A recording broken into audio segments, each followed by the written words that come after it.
Hi friends, welcome to Bashas Kitchen. Bashas Kitchen la இன்னைக்கு நம்ம daily lunch box recipe பார்க்க போறோம்.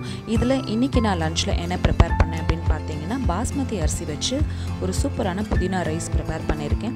இதுக்கு சைடு டிஷ்க்கு இன்னைக்கு நான் வேர்க்கடலை வச்சு ஒரு கிரேவி prepare பண்ணிருக்கேன். இந்த ரெண்டு ரெசிபீஸையும் நீங்க ஒரு 20 ல இருந்து 25 நிமிஷத்துல கண்டிப்பா prepare பண்ணிடலாம். ரொம்ப ஈஸியா டக்குன்னு செய்யக்கூடிய இந்த lunch box ரெசிபியை எப்படி செய்யறதுன்னு வாங்க பார்க்கலாம்.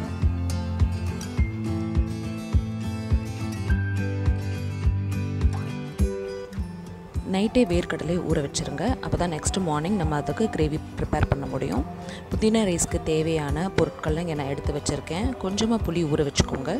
பாஸ்மதி அரிசி ஊற வச்சுக்கோங்க. பாஸ்மதி அரிசி இல்லைன்னா நீங்கள் சாதா அரிசியும் யூஸ் பண்ணிக்கலாம்.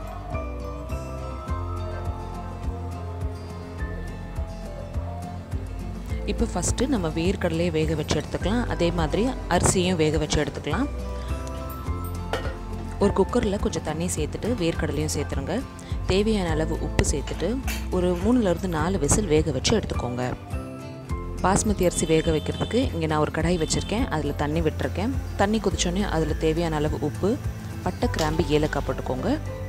ஒரு கொதி வந்ததுக்கப்புறமா ஊற வச்சு பாஸ்மதி அரிசியை சேர்த்துருங்க. பாஸ்மதி அரிசி வேகிறதுக்கு ஒரு 8லேருந்து 9 நிமிஷம் ஆகும். அதுக்குள்ளே நம்ம புதினா ரைஸ்க்கு தேவையானதை ரெடி பண்ணி எடுத்து வச்சிடலாம். இதுக்கு ஒரு ஜாரில் புதினா இலைகளை சேர்த்துக்கோங்க. ஒரு கட்டு புதினாவில் பாதி கட்டு நான் சேர்த்துருக்கேன். ஒரு கிளாஸ் அரிசிக்கு 2 பச்சை மிளகாய் சேர்த்துக்கோங்க. உங்கள்கிட்ட இஞ்சி பூண்டு பேஸ்ட் இல்லை அப்படின்னா கொஞ்சமாக இஞ்சி சேர்த்துக்கோங்க. அடுத்ததான் ஊற வச்சுருக்கிற இந்த புளியை சேர்த்துட்டு நல்லா மையாக அரைச்சி எடுத்து வச்சுக்கோங்க.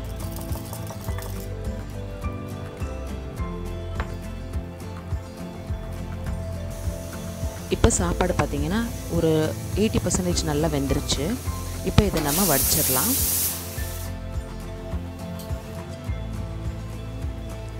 இதை வடிச்சிட்டு நல்லா நம்ம இதை ஆற வச்சிட போகிறோம். சுட சுட கிளறணும் அப்படின்னா சாப்பாடு எல்லாமே உடஞ்சிரும். அதனால் இதை வடிச்சிட்டு ஃபேனு கீழே ஆற வச்சிடலாம்.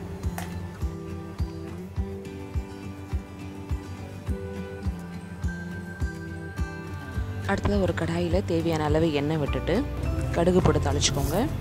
கடுகு பொரிஞ்சதுக்கப்புறமா உளுந்தம்பருப்பு, கடலைப்பருப்பு, முந்திரி பருப்பு, அப்புறம் கொஞ்சம் கிஸ்மிஸ் சேர்த்துருக்கேன். ஒரு கொத்து கருவேப்பிலை சேர்த்துக்கோங்க. 1 டேபிள் ஸ்பூன் அளவுக்கு இஞ்சி பூண்டு பேஸ்ட் சேர்த்துட்டு எண்ணெயில் வதங்க விடுங்க. அடுத்ததான் அரைச்சி எடுத்து வச்சுருக்கிற இந்த மசாலாவை சேர்த்துடலாம். இப்போ பச்சை வாசனை போகிற வரைக்கும் இது நம்ம வேக விடணும். கொஞ்சமாக தண்ணி விட்டுட்டு ஒரு 5லேருந்து 6 நிமிஷம் லிட்டு க்ளோஸ் பண்ணி வேக விடுங்க.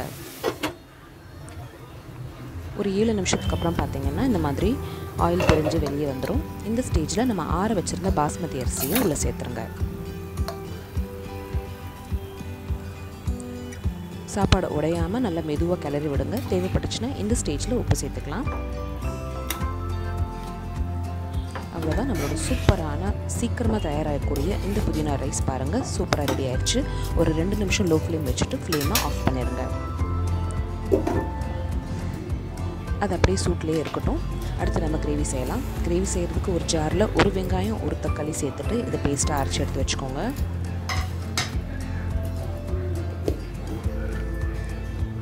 ஒரு கடாயில் எண்ணெய் விட்டுக்கோங்க.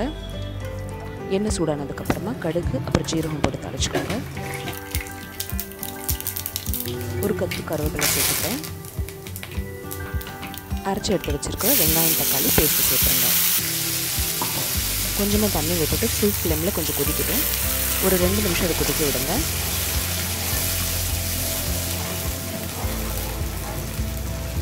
அடுத்ததாக அதில் மசாலா சேர்த்துக்கலாம். மசாலாவில் இங்கே நான் ஃபஸ்ட்டு மஞ்சத்தூள் சேர்த்துருக்கேன். அடுத்து 1 டீஸ்பூன் அளவுக்கு வெறும் மிளகாத்தூள், 1 டீஸ்பூன் அளவுக்கு தனியாத்தூள் சேர்த்துட்டு தேவையான அளவு உப்பு சேர்த்துக்கோங்க. அடுத்து வேக வச்சு வச்சுருக்க வேர்க்கடலையும் சேர்த்துருங்க. வேர்க்கடலை இல்லை அப்படின்னா நீங்கள் இதுக்கு பதிலாக ராஜ்மாவும் யூஸ் பண்ணிக்கலாம். இல்லை வெள்ளை கொண்ட கடலை கூட இதே ஸ்டைலில் நீங்கள் ப்ரிப்பேர் பண்ணிக்கலாம். எல்லாத்தையும் நல்லா கலந்து விட்டுட்டு கொஞ்சம் தண்ணி விட்டு இப்போ இதை நம்ம கொதிக்க விட போகிறோம். ஒரு 5 நிமிஷம் லோ ஃப்ளேமில் வேக விடுங்க. ஒரு 5 நிமிஷத்துக்கு அப்புறம் பார்த்திங்கன்னா இந்த மாதிரி இருக்கும். இப்போ இந்த ஸ்டேஜில் 1 டேபிள் ஸ்பூன் அளவுக்கு தயிர், அப்படி இல்லைன்னா ஃப்ரெஷ் க்ரீம் சேர்த்துக்கோங்க. எல்லாத்தையும் நல்லா கலந்து விட்டுட்டு ஒரு 2லேருந்து 3 நிமிஷம் வேக வச்சுட்டு கொத்தமல்லி போட்டு இறக்குனீங்க அப்படின்னா இந்த வேர்க்கடலை கிரேவி தயாராகிடுச்சு. இந்த சூப்பர் டெலிஷியஸான லஞ்ச் கோம்போஸ் நீங்களும் ட்ரை பண்ணி பார்த்துட்டு உங்களுக்கு எப்படி வந்துச்சு அப்படின்றத நான் கமெண்ட் செக்ஷனில் சொல்லுங்கள். இந்த வீடியோ உங்களுக்கு பிடிச்சிருந்துச்சுன்னா இந்த வீடியோக்கு லைக் கொடுங்க. சேனல் ஃபஸ்ட் டைம் பார்க்குறீங்கன்னா கண்டிப்பாக சப்ஸ்கிரைப் பண்ணுங்கள். இதே மாதிரி லஞ்ச் பாக்ஸ் ரெசிபீஸ்க்கு கீழே டிஸ்கிரிப்ஷன் பாக்ஸில் லிங்க் பாருங்கள்.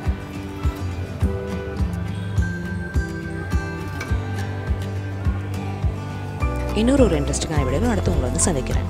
Thank you so much for watching. Bye.